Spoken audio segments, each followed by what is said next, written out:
I'm with Andrew from Australian Bee Supplies, and today we're going to be talking about how to use these two items in your basic beginner bee kit from Australian Bee Supplies. We're going to be doing a Varroa check. Andrew, a Varroa check is very important, isn't it? Absolutely. So now in Victoria we do have the Varroa mite, and it's spreading through the whole state. I've seen him here and there and everywhere, but within the next season I imagine that they'll be through everywhere. It's just another process that we need to get used to. There are new techniques of dealing with it. The first one is to actually check for Varroa, and we do what's called an alcohol wash test with one of these. And that's what today is all going to be about, mate. So let's don the bee suits, start the hive inspection, and take us through how to do a Varroa check. Fantastic, let's do it. 1, 2, 3. 1, 2, 3. We'll put the smoker away.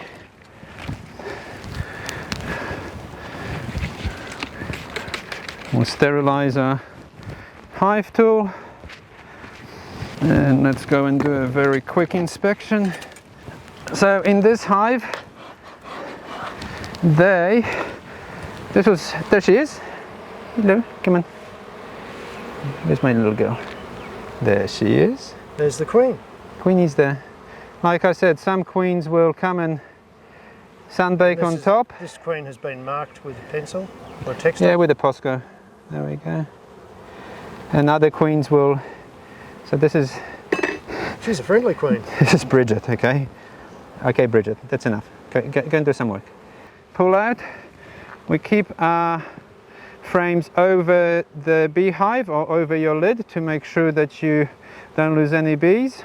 How's that one looking, Andrew? So let's have a look at both sides. So the bees are walking around, they look really healthy, they're glistening.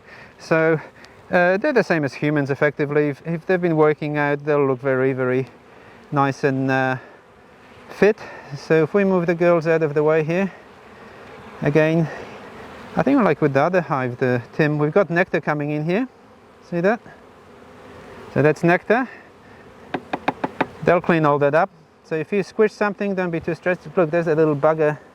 That little hive beetle. There we go. So always a technical term. There we go. Let's give him a little hug. So squish your hive beetles. Okay, here we go. Let's get our equipment set up to start off with.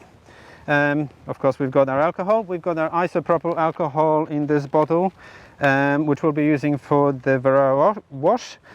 We've got a brush to brush the bees off. We've got a fork. If there was drone brood, we can pull the drones up to see whether there's Varroa on them. We've got our newspaper, and we've got our alcohol shaker. So what we first do is put in alcohol. How much alcohol would you put in there? We would put in about 10-15 ml of alcohol, so about that much. So just to the bottom of the cage? Yep. And then what we'll do is we got to find the frame with brood. So Varroa loves to live on brood. We'll need half a cup of bees, so about 300 bees. We'll put them into the newspaper, and then we need to put them into a tester and shake them up. So we know that our brood is living there in the center. Now we have to be very careful not to catch our queen with this. You got it. So this is crucial. This one has fresh brood, so this is perfect, absolutely perfect. So this brown stuff here is what we're looking for. We need to get bees from close to this. So yep, so this is open brood. So we'll get some from the open brood, and we'll get some from the capped brood. So I will go, I know there's no queen there, so shaky, shaky, shaky. Then I'll quickly go and grab the second frame where, this one. That's this one. Over here we will have some capped brood, like that. Make sure that there's no queenie there, because we'll be in a fair bit of strife. I don't see no queenie. This one is marked, so it should be easier as well to see. And we can go shaky. We need about half a cup, so we won't even need all of those bees.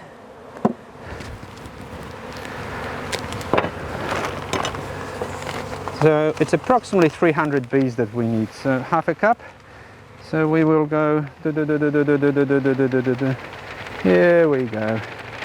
There's half a cup of bees. You can do this test with caster sugar, but by law you're required to kill the bees with alcohol. Caster sugar, back in the olden days, so we'll put our bees back. Caster sugar can be used, but it doesn't release the Varroa mite. So the rules have changed, so you can use it, and it is helpful. When you do an alcohol wash, it will actually force the Varroa mite from the bee, because the mite is grabbing onto the bee and it will not let go. The sugar will not release it. So we've got our bees in here, and this is the sad part, unfortunately. Let's say they're having a little snooze. So we'll go shaky, shaky, shaky for about 30 seconds. Oops, didn't screw it properly. So now I'll have a quick look at the bottom. So hopefully we see nothing. Usually wait about 30 seconds. Let's have a look. And then more shaky, shaky, shaky, shaky. Again, we tend to use isopropyl alcohol. You can use methanol, ethanol. All of them will do the job. They will release the mites from the bees. Again, 70% is the ideal solution because that kills bacteria. It pops those cells. Now have a look at here. See that you can see a little bit there. That's not Varroa. So there is a little reddish bit there. A little red dot. Looks well, like pollen. This isn't a red dot. I'll be saying that that's probably a leg. Right, that's a bee leg. Yeah, so they're like crabs, they regrow them, okay? Right, okay. Yeah, so at the moment, when we undo our top, unfortunately the girls go for a long sleep, so we will throw them in the bin. We'll pop them in the, where's our little paper? We'll pop them in the bin directly. Normally what we'll do is we'll burn them as well again. Biosecurity, much easier. So we have buckets which we'll throw this stuff in, and then later we incinerate it. If you have a look at that, there's nothing in there. What would we be seeing if there was Varroa? If we had Varroa, there would be little tiny red dots. So they're like a flea, or a vinegar fly, tiny and red. But you'd be able to see them definitely. So there's nothing in there. This is an extremely healthy hive. So well done.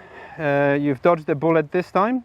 But it's very likely that once we come into spring, there could be Varroa. If there is, we just do a treatment for it. It's nothing to be stressed out about. It's part of the process now. Usually as we go into winter, when we come into spring, that's the time we do most of our Varroa treatments, and then you can do them in the middle if there's issues as well. When we put our lids on, we put them on an angle like this, and the reason for that is so we can push the girls out of the way as opposed to squashing them. So bang, that's that. So for this week the girls are done. We'll show you Varroa treatments in another series, but that is the next step that we need to actually start to manage how to do Varroa treatments, and they're not particularly hard. It's just a process. Make sure to send this video to someone who needs to do a winter inspection and check for Varroa mite. Hit the little subscribe button and click the thumbs up. We'll see you next week with something else about bees.